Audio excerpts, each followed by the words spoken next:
Aujourd'hui, on se bat pour que les pêcheurs essayent de suivre un peu, si vous voulez, la réglementation. En fait, c'est aussi ça le travail du centre de pêche. C'est dire, non seulement vous pêchez, mais la même ressource que vous pêchez, il faut pouvoir la protéger. Voilà pourquoi aujourd'hui on fait dans la pêche responsable. Il faut que demain, nos enfants, nos petits-enfants, trouvent du poisson.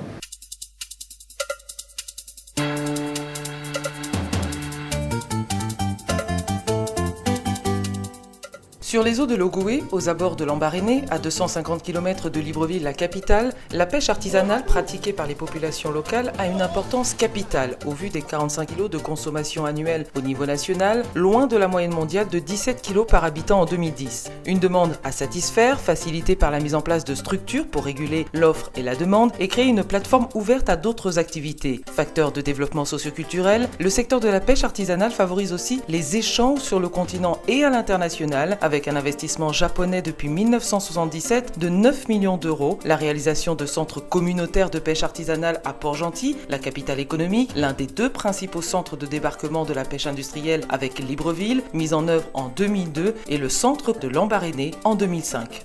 Le centre de pêche existe depuis 2005.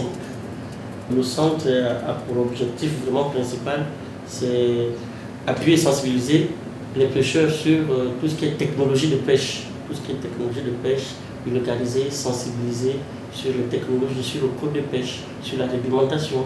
Et le centre vient en appui à l'inspection provinciale de pêche et de l'aquaculture de la province de Mali. On vend la glace, on vend des bacs, on aide aussi les pêcheurs à comprendre le bien fondé, si vous voulez, de pouvoir conditionner le produit. Parce qu'au début, il croyait que le fait de ne pas conditionner, il gagnait plus. Or, il vaut mieux conditionner 5 kilos que vous allez vendre jusqu'au bout. Vous gagnerez plus que de conditionner, que de ne pas conditionner les 5 kilos que vous allez perdre peut-être 2 ou 3 kilos à la fin, tout simplement parce que le poisson n'a pas été bien conservé. Nous fonctionnons sur le fonds propre. C'est-à-dire les fonds que génère le centre de pêche permettent de payer le personnel, payer la caisse, payer les pièces et l'entretien au quotidien du centre. D'accord? Mais il y a une grosse partie qui est subventionnée par l'État, si vous voulez, c'est l'eau et l'électricité. Parce qu'il faut dire que l'eau et l'électricité nous revient vraiment cher. Mais ça, c'est pris en charge par l'État gabonais. Pour tout ce qui est suivi, on a des chiffres pour tout ce qui est suivi au quotidien de l'activité, de la glace, un peu de tout ce que ça représente en termes de salaire, en termes de dépenses, en termes de... Nous avons un suivi mensuel et c'est un rapport qui est déposé chaque fois à Libreville et le patron valide avant quoi que ce soit, quoi, si vous voulez. Les activités claires et la principale, c'est la vente de glace. La vente de glace, vous avez le sac à 3000, vous avez la pelle à 300 et vous avez le seau à 500. C'est l'activité principale, si vous voulez, au niveau du centre de pêche. À côté de ça, ça s'accompagne de la location, des ventes de bacs, de glacières.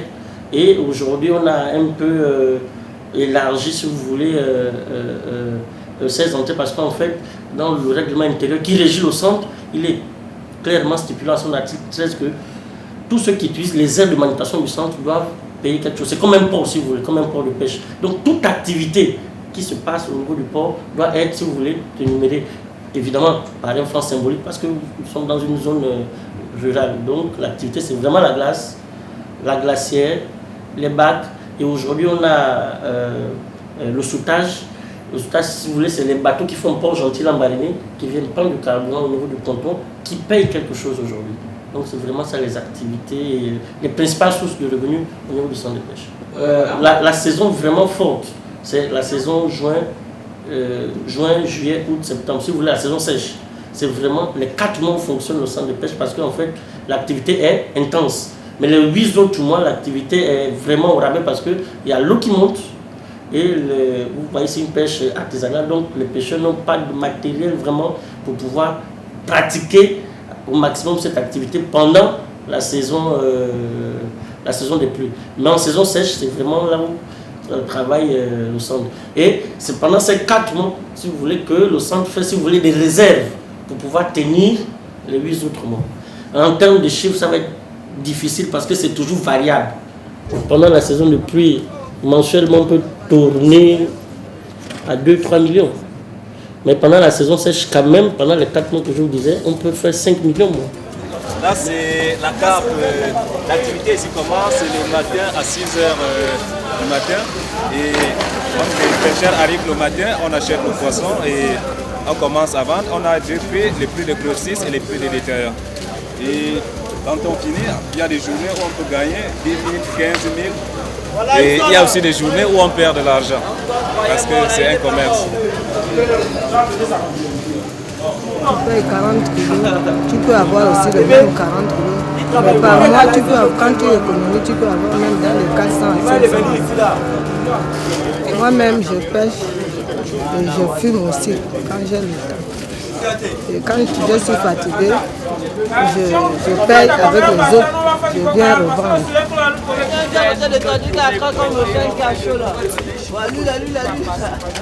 En tout cas, ça dépend parce qu'il y a des pêches qu'on fait un jour. Si on va un jour, on quitte de la maison, par exemple, à 7h, on rentre au lac, on se repose un peu à 18h, on commence la pêche, on laisse le poisson, le matin on redort, le soir on recommence. Je dois en amener juste 105 kilos, hein, et ce qui faisait 105 000. Ça fait pratiquement 10 ans. 10 ans, parce que quand je faisais les cours, pendant les vacances, je viens, je fais la pêche, je retourne à l'école. Bon, déjà la difficulté, c'est qu'en ce moment, il y a tellement de pêcheurs dans différents lacs et la capture se fait tellement rare parce que le poisson n'a pas le temps de pouvoir se développer. On pêche à toute saison et avec toute maille, donc ce qui fait que nous avons beaucoup plus la petite carpe, la carpe moyenne que de la grosse carpe. Ça, c'est le premier facteur. Le deuxième facteur, c'est que la période des vacances voit naître divers pêcheurs. Donc les pêcheurs d'occasion, les vacanciers, ceux qui sont en congé, et y compris ceux qui vivent effectivement de l'activité. Bon, maintenant, côté avantage, la pêche nourrit son homme. C'est le gros avantage. Non, ici déjà il y a une merde. Hein. On peut pas. On paye ici à combien? On va dire on paye à 1000 francs, on vient revendre à 1500 francs. Juste, on fait pas un effort. Hein. Il n'y a aucune taxe à payer, c'est 1500 francs. Cette petite histoire de revendeur là, ça embête vraiment ici. Avant c'était pas ça. On veut bien un capitalisme, mais là c'est la merde. Enfin, je trouve pas ça normal. Puis bon, personne ne fait un effort et tout le monde regarde et tout le monde, bon, on ne sait pas où on va. Par rapport à ce que le monsieur a dit, qu'on prend 1000 francs dans la pêche, dans la pirogue et on revend à 1500. Il ne faut pas oublier qu'il dit qu'il n'y a pas de taxes. Il y a des taxes. Le monsieur achète de la glace pour le conserver. C'est déjà un investissement. Il paie le loyer 5000. Bon, maintenant, s'il le revend au prix d'achat, il gagne quoi? Qu'est-ce qu'il aura pour manger? Ce sont les inconvénients. Donc, quand on dit que non, la carpe, il est cher, mais il faut régulariser aussi les pêcheurs. Si le pêcheur vend la carpe à 800, nous on le vend à 1000 francs, on sait qu'on gagne 200. Mais si le pêcheur vend à 1500, le revendeur, il fait comment? Il est aussi pour gagner, il n'est pas là pour faire plaisir aux pêcheurs. C'est un peu ça. Donc, il n'y a pas matière à alarmer la population. C'est comme ça que ça fonctionne. Autour des pêcheurs s'est développé un circuit commercial attractif, car lucratif, où la jeunesse fait montre d'ingéniosité, s'illustrant dans une nouvelle forme de structure des services à la personne. Le poisson est vendu en gros, proposé transformé, séché ou salé, et en détail, le poisson frais est vidé et écaillé, prêt à la cuisson. Je suis un écailleur. Je viens ici au port le matin. J'appelle le wok. Je retourne chez moi. Si Dieu me donne le wok, je travaille. Quand on demande au client, on va écailler. Le client dit oui. C'est combien de kilos? On dit que le kilo c'est 200 kilos.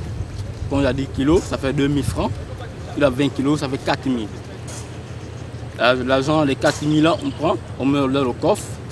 Après, si il a beaucoup d'argent à la maison, il y a plus de 50 000. Les 50 000 là, je peux payer mes appareils, ma télévision et ma parabolique. Moitié. S'il n'y a rien à manger, je dis ma famille, je viens ici de ma famille acheter un peu les miettes, payer la nourriture à la maison.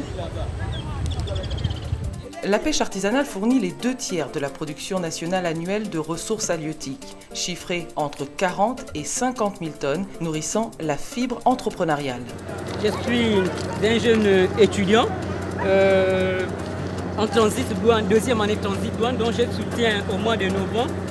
J'ai monté une structure il y a de cela 2 semaines et demie avec un capital de 60 000 francs. La structure a pour but au Kamakap veut dire au Kangoy, Manembe, consommation frais et rapide. Notre structure a pour but de vendre la cape à domicile. Disons, nous prospectons dans chaque domicile pour demander aux gens, au foyer, en un mot, s'ils aiment le poisson qui est la cape de Lambaréné toute fraîche. Une fois qu'ils ont accepté, nous venons sur Lambaréné, prendre du poisson et aller le livrer à la maison. Notre objectif pour pouvoir faire cette activité c'est de permettre au foyer de ne plus se déplacer, premièrement. Secondo, c'est de pouvoir, dans des jours ou des années d'avenir, avec la grâce de Dieu, pouvoir ouvrir un magasin commercial où les gens ne vont plus se déplacer. Ils ne vont plus se déplacer, ils auront besoin seulement d'attendre du produit à la maison. C'est pour cela que nous avons commencé par la vente de la cape avec ce capital dont je vous ai énuméré. Notre poisson a pour but. Notre poisson, c'est un poisson tout frais, comme vous voyez ici, tout frais. Nous mettons des glaçons par rapport au chemin Libreville Lambaréné. Nous mettons du poisson pour éviter qu'il ne soit fatigué. Après la vente, nous essayons de faire le bilan et les dépenses et le prix d'achat. Bon, en un mot, le prix d'achat, nous constatons que nous avons dépensé aux 6 voyages plus de 140 000 francs. Et les 140 000 francs, nous avons obtenu. Bon, je ne peux pas compter les deux. Le voyage dont je suis, je ne fais que parler. Je préfère compter les voyages précédents. Les voyages précédents, nous avons fait un bénéfice de 475 000 francs. Nous avons fait un bénéfice de 475 000. Donc vous voyez, 475 000 enlevé plus de 100 et quelques, 40 et quelques mille, c'est vraiment des chiffres à gagner comme on n'est pas gagné. Les difficultés liées au travail de la pêche n'entravent en rien la bonne humeur des pêcheurs, chantant sur les bords de l'Ogooué. L'explication se trouve peut-être dans le fait que tout travail mérite salaire. Mais oui, on vit. On vit avec... c'est les sous. La pêche, ça rapporte un peu les sous et on vit.